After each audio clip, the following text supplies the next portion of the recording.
Hello, welcome to One Idjit's Thoughts on Plus One, where we look at Muppets Mayhem, and eventually an upcoming mystery show. I'm Paul Mackey, joined by my lovely wife Darcy. Hi. Hi. It's really, really cold out there. Yeah. Am I saying this just because we're recording this on the same day I recorded the recent WizKids episode, or is it just also really cold?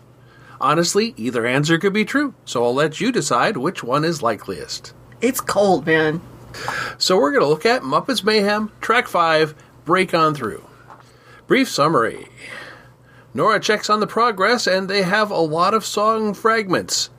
And the song fragments were hilarious. Yeah. And they weren't bad either. No, they sounded like good bits. Yeah. After some discussion, they realized they wrote Can You Picture That in the open air, so they leave the studio and head for the desert.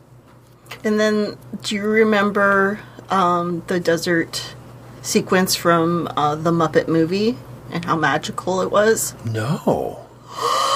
Why don't I? I don't know, man. What was in the desert sequence in Muppet movie? I'm trying to remember. I think that, I remember an Old West sequence. No, there was a desert. Their car broke down. Okay. And they were just sitting there. Okay. And then the Mayhem shows up. Was that in the desert? Yeah. Oh. Okay. Because Kermit goes away and he's like, yeah, I really let everybody down. He's feeling really bad about himself. And then he hears the Mayhem and he goes back and the Mayhem's at the campfire and they're all having a party. Oh, the late in the movie. Not early in the movie. When they first meet the Mayhem is early in the movie. No, yeah, it's where the Mayhem comes back. Oh, okay. You don't remember that? Not a bit. That is it. They go to the desert in an oasis that Hannah books for them. However, it turns out to be a facade of a shack with an old bag of marshmallows and a poop shovel. They didn't say poop shovel. They didn't say poop shovel, They but didn't say it. I believe that, was it Lips that said poop shovel? Well, he did it because he doesn't really say that. He kind of said that. Kind of, but not. Poop-a-doom-boom. Yeah. And then here's another question. Okay, because I used to go camping. Okay. We didn't have a poop shovel. Well, you weren't like camping. You No, were we did. I did do that. Backcountry camping. And we would just kind of take a rock and dig around and throw some dirt and the rock on top of it. In theory, in backcountry packing, you're supposed to bury it a certain amount. Well, I mean, it was 1979 or something like that. So. Okay, well, I don't know when those standards were developed. Well, it was probably after that, would be my guess. Shall we look it up? We will. You'll insert that here. Oh, really? Here it is. Okay, so I didn't actually find an article that describes when they changed the general practices about pooping in the woods. However, I did find the guidelines, and it says that you should dig a hole about 6 to 8 inches deep that's at least 200 feet away from water and trails, and 4 to 6 inches in diameter, and do not go in the same place twice. Nora tries to get them to open up about their writer's blocks by the campfire under the stars. She starts by talking over her fears and failures, and then things get weird. It turns out eating marshmallows that expired in 1992 has psychedelic effects, or that's the case when the writer's room says, we need the band on a peyote trip out in the desert, but we're also on Disney+. So don't eat old marshmallows, kids. Nora becomes a falconer. Lips is placed on a mission to save the world. Janice learns she must love herself before she can write. Animal's inner child is surprisingly articulate in describing the traits that bond him closely to Nora. Weird Al appears in a cloud in the sky and tells Floyd to stop being so precious, stop worrying about what people think, and start telling them what to feel. Then Floyd hugs a talking cactus named Davis. Dr. Teeth hallucinates himself right into stop motion, and he's trapped by a ring of piano keys. And in getting out, finds himself trapped in a bigger ring of, well, a ring. Yeah. A giant penny berates him about not committing. Zoot and Moog are the only ones who didn't eat the marshmallows. Nora has a sincere conversation about the progress in her life, but keeps seeing Moog as JJ. And then she spreads her arms and flaps them. flying away while Moog packs the van. On the way back, they reflect on what they saw, and Nora sighs that they got nothing out of it, while Floyd noodles out a bass line. Teeth picks up on it and starts spouting lyrics, and then Floyd joins back, and soon Janice has a chorus, and they're back in the studio making new music. They play it to Penny, who loves it, but says she needs the rest of the album tomorrow. But then, Teeth proclaims his love to Penny in front of the group, and she tells them to take all the time they want after that. Everything seems to be getting better when there's a knock at the door. Dr. Teeth's parents are there, and they say they're there to take him home. And I immediately thought... You thought that they were like spirits from the beyond to take him home. I was afraid. I was like, no, he can't die. Right. Okay, well, we've got our favorite lines next. So we got this one. Don't do it. And yet, the power of rock compels us.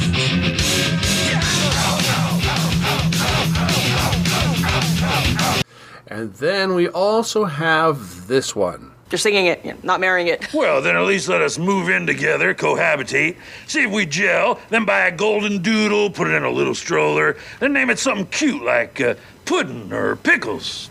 Or Puddles. Or Puddles. Pinky. Penelope. Pinocchio. Ping Pong. Poncho. Pup Pup. Poop dog. What? Poop? There's no poop. Why doesn't anybody have a dog named Poop Dog? They didn't mention Poop Dog in the list of P names. I wonder if Snoop Dogg has a dog named Poop Dog, because that'd be funny. That'd be really funny. I don't know. Who is this human? Anders Holm was born in 1981 and raised in Evanston, Illinois, outside of Chicago. After graduating college from the University of Wisconsin-Madison, he moved to Los Angeles, studying at the Second City Conservatory. It seems weird, the Second City Conservatory. Well, it's for music and stuff.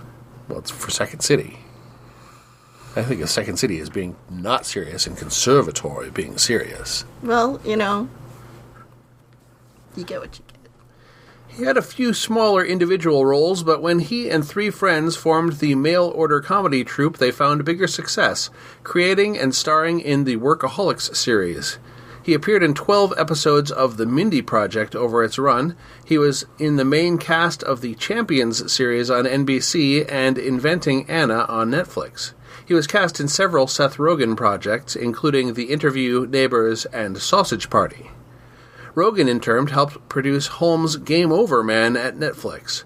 Holm married his high school sweetheart, and they have one child. I have two.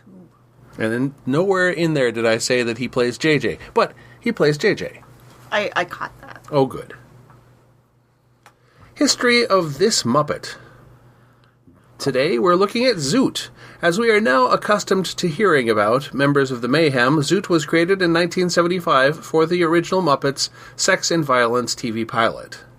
He was designed by Bonnie Erickson after Latin jazz performer Gato Barbieri, but his name references saxophonist Zoot Sims. Dave Goelz has been his voice performer throughout his existence, and Goelz actually constructed the first copy of Zoot as well. Goelz has said, "Zoot is just a 50-year-old burned-out musician. Zoot is always wearing his shades, and this can leave a vacant impression which is often reinforced by his fuzzy memory, but he is not dim." Goelz has said the writers on The Muppet Show always gave lots of lines to Zoot, and he would always try to pass those lines to other characters, not knowing what to do with them himself. He said, maybe that helped define the character. Perhaps it's best he's so nonverbal. Appearance-wise, he has almost always had blue hair, but the composition of the body of the puppet has changed extensively over the years. The Muppet Wiki goes into much more exhaustive detail than we probably have time for, but materials and colors have varied a fair bit over the series and films that Zoot has appeared in. The single hair exception was going to gray hair for the short Jim Henson Hours series in 1989, where many of the segments were produced using a blue screen. One last note I have is that he played the last note of the Muppet Show theme in all but a single episode in which the band was on strike as part of the episode's plot. Next up, how did they Muppet that? Let's talk about eyelashes, Paul. Eyelashes, really? This is something different than what you mentioned to me earlier. Well, I know. It's just how my mind works. You know that. That's fine. Yeah, undiagnosed ADHD. It's a real treat. Undiagnosed. Okay. So at any rate, you think it's not undiagnosed? You think it's been diagnosed? Not that I know of, unless it was secretly diagnosed by somebody. No, nobody's ever told me that. I Okay, just then. live it. So at any rate, this is potentially violating your HIPAA regulations, right? that's fine. Okay. They're gonna boot me out of the country eventually. Anyway. Yes, in 3, 2... Bye.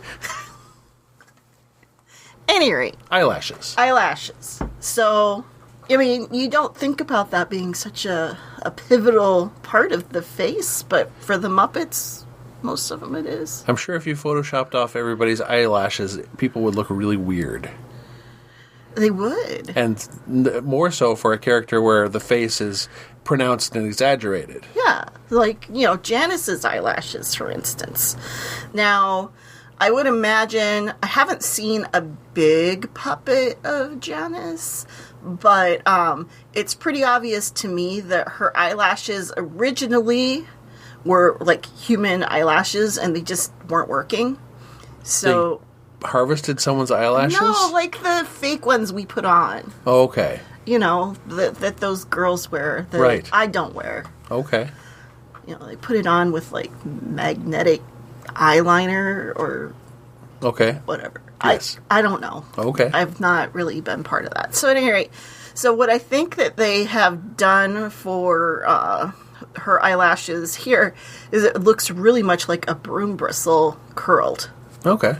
So I think that's what we've got going on there. We know about Floyd's or ostrich feather, and also another ostrich feather eyelash guy is Snuffleupagus. Oh, okay. Are you talking about eyelashes or eyebrows in those cases? Eyelashes. Eyelashes, okay. Because, like, on Floyd, they're a part of his eye. Yeah. They rim his little cone eyes. Yeah, okay. So, and they use, for the big Muppet ones, it's actually you cut a hunk of, like, vinyl and put it behind the eye. Okay. So, you put the eyelash down and then you will put the eyeball over it sometimes. Or sometimes you have to put the eyeball down, eyelid, eyelash, and then the rim of the eyelid. Oh. So, okay. ping pong balls are really a thing. Oh, a lot of ping pong balls, but... Yeah, okay. All right. That's all I have to say. Okay. About that. Right, well, what worked for me, the episode is hopefully that corner turn we've been looking for. Happening at the midpoint of the season as a whole, it pretty much had to happen about now, in my opinion. The marshmallow trip was a great choice for the creative team to go a little nuts. And if the Muppets don't do a little nuts, so what are they good for? Exactly. No, the marshmallow trip I was laughing pretty hard. Yeah. It was as far as they could go into drug trip without saying, hey, this is a drug trip. It was totally that. But, kids don't do drugs. Don't do drugs, kids. And what didn't work? I still don't see the point of JJ. It seems like they're backburnering the app and the catalog sale in favor of a Moog JJ Nora love triangle, and I'm not sure if the show really needs it. No, it doesn't. I don't like that at all. So next time is Muppets Mayhem Track 6, Fortunate Son. Happy hunting! Happy hunting! You've been listening to the One Idjit's Thoughts On podcast, produced by Paul Mackey in association with Nimlas Studios. Any short clips of audio from shows is included under fair use for commentary purposes, and copyright for that content remains with its original copyright holders. The theme song is Too Good by Jack Mangan and is used by his generous permission. One Idjit's Thoughts is produced under a Creative Commons Attribution, Non-Commercial, No Derivatives 4.0 International License. You can find more episodes of this podcast and many other fine podcasts at nimlas.org. You can contact me by emailing idjitcastpodcast@gmail.com or commenting on episodes at nimlas.org.